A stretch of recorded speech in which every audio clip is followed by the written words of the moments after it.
Hello friends, good evening. Welcome back to my channel Bangamala lifestyle. তোমার চ্যানেলের সব বন্ধুদের স্বাগত। আমার চ্যানেলের সব বন্ধু সবাই খুব ভালো আছো, আমিও ভালো আছি। তো আমি আজকে যাচ্ছি রাঁচিতে। তো আমাদের ক্যাব চলে এসেছে, ক্যাবে আমরা উঠে পড়েছি। আমরা এখন যাব হাওড়া স্টেশনে। তো এই দেখো হাওড়ার ব্রিজ এসে পড়েছে, হাওড়ার ব্রিজের নিচ দিয়েই আমরা যাচ্ছি।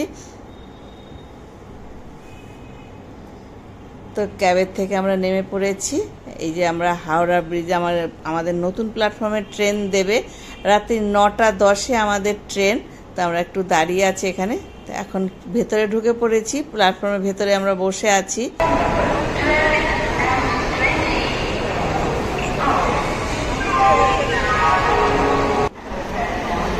তো বাড়ির থেকে চা নিয়ে এসেছিলাম ফ্লাক্সে করে, তো সেই চাটা এখন খাচ্ছি, কারণ স্টেশনের বাইরে আগের মতন কোনো চায়ের দোকান নেই।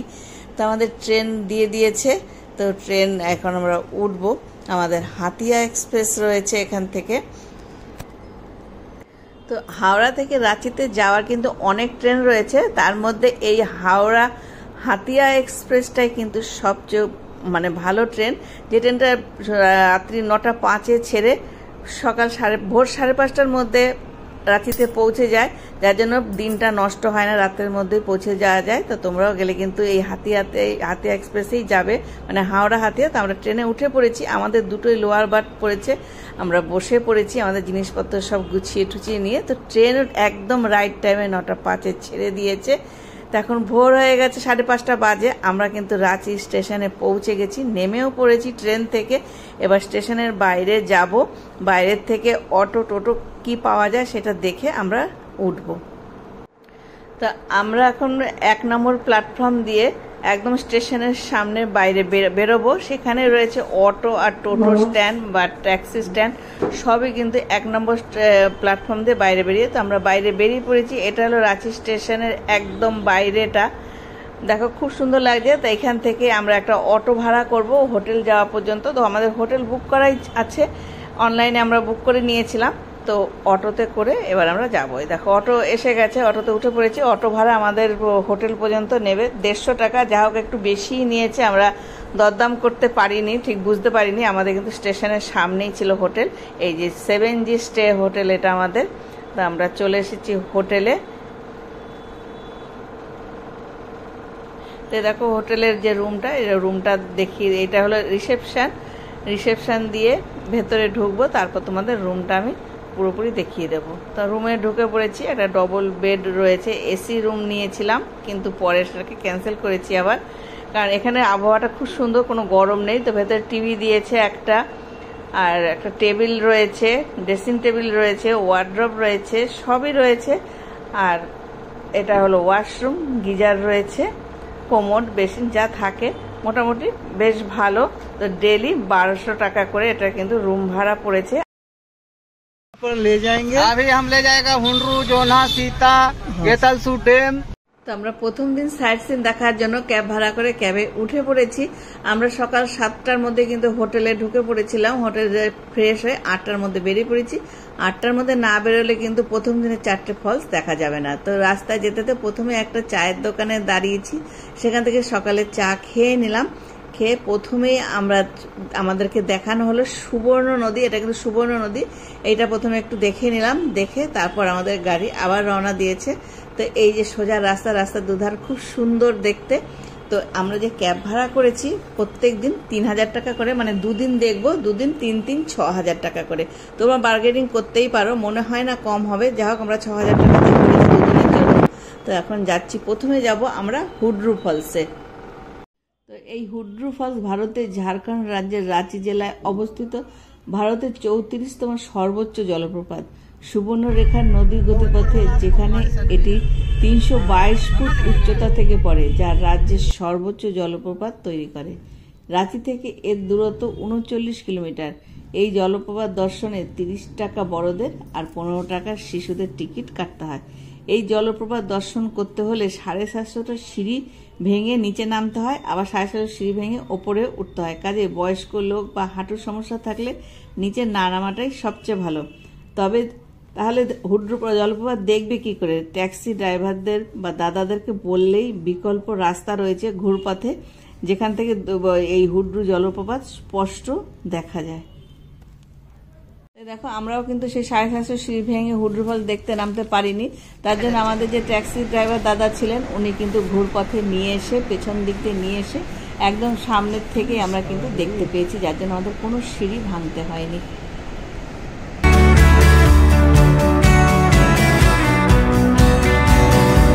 এখন হুড্রু ফলস দেখে আমরা চলেছি সীতা ফলসের দিকে। তো এই সীতা ফলস সুবর্ণরেখার উপনদী রাধু নদীতে এই ওয়াটার ফলসের সৃষ্টি। এর উচ্চতা প্রায় 144 ফুট। রাম বনবাসের সময় এই ওয়াটার ফলসের সামনে কিছুদিন ছিলেন, তাই এর নাম সীতা ফলস। রাঁচি থেকে পুরুলিয়া যাওয়ার পথে এই ফলসটি পড়ে। রাঁচি থেকে এর দূরত্ব 40 কিলোমিটার। এখানেও টিকিট মূল্য জনপ্রতি 30 টাকা। এখানে প্রায় 250টি সিঁড়ি বেয়ে নিচে নামতে হয়, আবার উঠতে হয়। হুড্রু জলপ্রপাত থেকে প্রায় 25 কিলোমিটার দূরে এই সীতা ফলস। এই সীতা ফলসে পৌঁছে যখন নামছিলাম ওখানে রয়েছে ছোট্ট একটা দোকান, খাবারের দোকান, বিভিন্ন রকম চিপস, তো ছোলা মাখা পাওয়া যাচ্ছিল। তো আমরা দুজনে দুটো ছোলা মাখা নিলাম, খুব সস্তা। এখানে এক বাটি ছোলা মাখা মাত্র 10 টাকা। তো দুজনে দুটো নিয়ে খেতে খেতে কিন্তু আমরা সিঁড়ি দিয়ে নামছিলাম।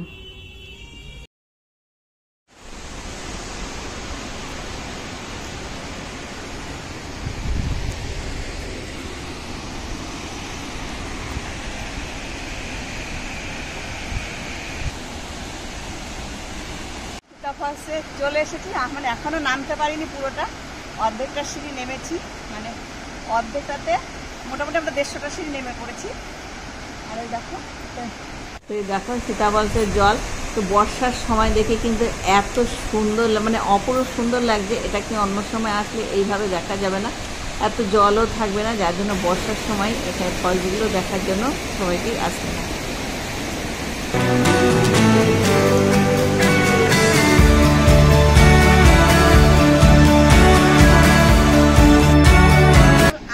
সিঁড়ি আছে, তো নেমেছিলাম ওই পর্যন্ত, তোমাদেরকে দেখালাম। এবার আমরা উঠছি, উঠে তারপরে আবার গাড়িতে করে এবার যাব জোনা ফলসে। তো আমরা এখন চলে এসেছি জোনা ফলসে। তো এই জোনা ফলস রাঁচি থেকে প্রায় 45 কিলোমিটার দূরে অবস্থিত।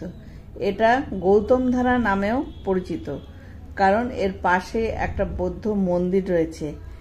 এখানে বুদ্ধদেব স্নান করেছিলেন বলে একে গৌতম ধারা বলা হয়। 450টা সিঁড়ি আছে, নেমেছি ওই দেখা যাচ্ছে ঝর্ণা। বর্ষার সময় তো আসবে, তাহলে ঝর্ণার জলগুলো প্রচুর পরিমাণে দেখা যায়, কিন্তু শীতের সময় জলটা অনেকটাই কমে যায়, তাই জন্য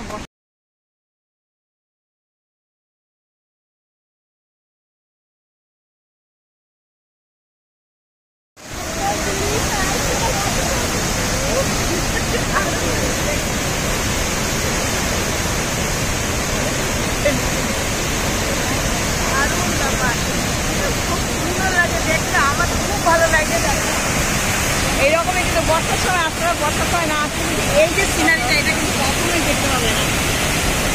আর এখান থেকে দেখাতে ভালো, দেখি দেখাতে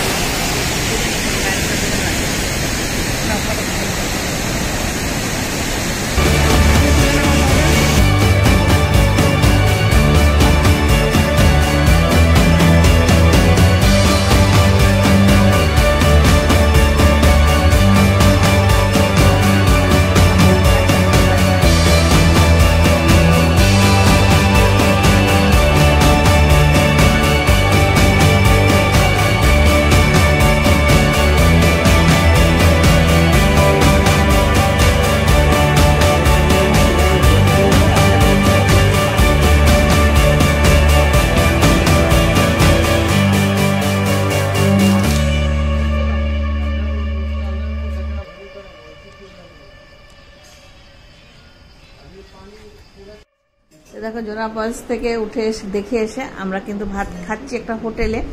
এখানকার নিয়ম হলো ফলসে নামার আগে যে হোটেলগুলো রয়েছে, যে কোনো একটা হোটেলে তুমি যদি খাও ভাত দুপুরে, তাহলে আগে কিন্তু অর্ডার দিতে হবে। তো নিরামিষ থালাও পাওয়া যায় আর চিকেন ভাতও পাওয়া যায়। এখানকার বেশি বিখ্যাত হলো দেশি মুরগির ঝোল ভাত। যাই হোক, আমরা যেহেতু নিরামিষ নিয়েছি আর মাংস নেইনি, এখানে কিন্তু নিয়ম সঙ্গে সঙ্গে অর্ডার দেওয়ার পরেই কিন্তু এরা মানে কাঠের উনুনে রান্না করে দেয়। তো জোনা ফলস দেখে খাওয়া দাওয়া করে এবার আমরা যাচ্ছি 10ম জলপ্রপাত দেখতে।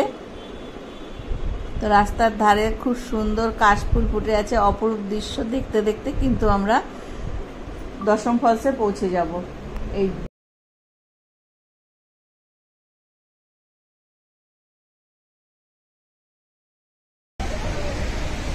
আমরা জুনা ফলস থেকে চলে এসেছি এবার দশম ফলসে, এটাই শেষ। তো আর সিঁড়ি দিয়ে নেমেছি, এখানে খুব একটা বেশি সিঁড়ি নেই, কিন্তু সিঁড়িগুলো বেশ খাড়া খাড়া রয়েছে। তো আমরা 15টা সিঁড়ির মতো নেমে এসেছি, এখনো নিচে আছে, ওদের আওয়াজ পাচ্ছে নিচে, দেখাও যাচ্ছে অল্প। তো নিচটা পর্যন্ত যাবো, গিয়ে তোমাদেরকে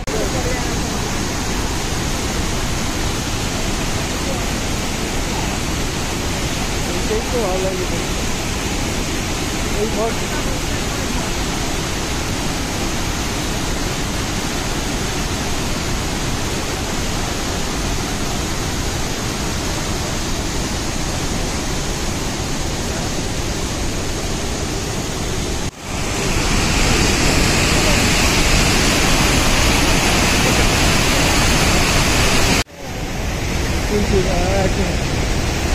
No.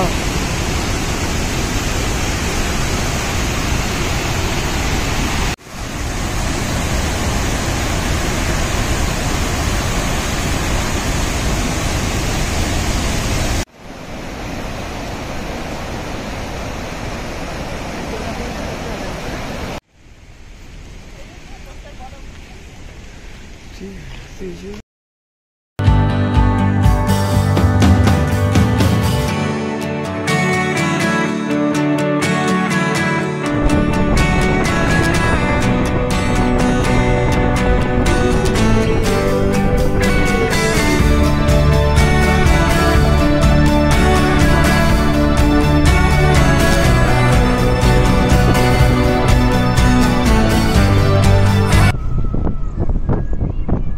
এখন জলপ্রপাত সব দেখে চলে এসেছি জগন্নাথ মন্দিরে।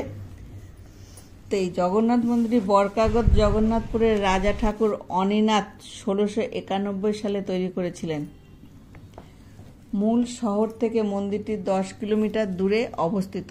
ঔরঙ্গজেব মন্দিরটি অপবিত্র ও ভাঙচুর করেন। 1967 সালের ভূমিকম্পের ফলে মন্দিরটি প্রচুর ক্ষতিগ্রস্ত হয় এবং পরে মন্দিরটি 1990 সালে 6ই আগস্ট ভেঙে পড়ে। তাই 8ই ফেব্রুয়ারি 1992 সালে মন্দিরটির পুনর্নির্মাণ হয়। তো আমরা এখন যেটা দেখতে পাচ্ছি সেটা হলো 1992 সালে তৈরি করা জগন্নাথ মন্দির, এবং খুব সুন্দর মন্দিরটি, এবং মন্দিরের উপর থেকে পুরো শহরটা খুব সুন্দরভাবে দেখা যায়। তো এখানকার এই জগন্নাথ মন্দিরটি একদম পুরীর মন্দিরের আদলেই কিন্তু তৈরি করা হয়েছে, এবং মন্দিরের ভেতরে জগন্নাথ দেবের মূর্তি ছাড়াও চারিদিকে বিভিন্ন রকম দেবদেবীর মূর্তি রয়েছে। আর এই মন্দিরে রথের সময় অনেক বড় মেলা বসে, বাইরের থেকে অনেক লোকজন আসে এই মন্দির দেখার জন্য। তো আমি আজকের মতো রাত্রি ভ্রমণের প্রথম পর্বটা এখানেই শেষ করছি। দ্বিতীয় পর্ব আসবে আগামী দিনে। তো তোমাদের এই ভ্রমণের ভিডিওটা যদি ভালো লেগে থাকে তো একটা ছোট্ট লাইক করে দিও, আর কমেন্ট বক্সে জানিও যে কেমন হয়েছে, আর ভিডিওটা অনেক অনেক শেয়ার করে দিও। আর আমার নতুন বন্ধু যারা আমার এই ভিডিওটা এখন দেখছো, আমার চ্যানেলটা এখনো সাবস্ক্রাইব করোনি, তারা তাড়াতাড়ি সাবস্ক্রাইব করে দিও, আর পাশে থাকা বেল বাজিয়ে দিয়ে অল করে দিও, যাতে সবার আগে আমার সব ভ্রমণের ভিডিও তোমাদের কাছে পৌঁছিয়ে যায়। তো আজকের মতন টাটা।